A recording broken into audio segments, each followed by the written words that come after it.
मी इथं पिवळी धम्मक अशी अर्धी पपई घेतलेली आहे. तुम्हाला एक घ्यायची असली तर एक पण घेऊ शकता, पण मी अर्धीच घेतलेली आहे. या पपईच्या काय करायच्या, साली फोडी करून घ्यायच्या आणि त्याच्या साली काढून घ्यायच्या. आणि साली काढून घेतल्याच्या नंतर मिक्सरच्या भांड्यामध्ये त्याचे छोटे छोटे असे काप करून घ्यायचे आणि ते काप मिक्सरच्या भांड्यामध्ये घालायचे. आणि वाटल्यास नको असलेला भाग जो आहे ते पपईचा तो पण काढून टाकायचा.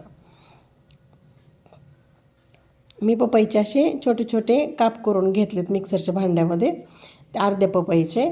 त्यामध्ये मी अर्धी वाटी साखर घातली आहे. विलायची बारीक कुटून घातली खलबत्त्यामध्ये. आणि आपल्याला ज्यूस करायचा आहे पपईचा म्हटल्यानंतर तर तो थंड हवाच म्हणून काही आईस क्यूब टाकलेत त्याच्यामध्ये मी. आणि हे मिक्सरला फिरवून घेतलं आहे.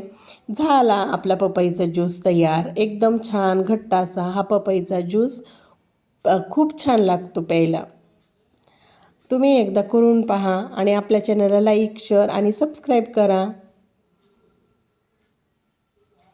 एकदम घट्ट असं झालेलं आहे, पाहिलं की नाही?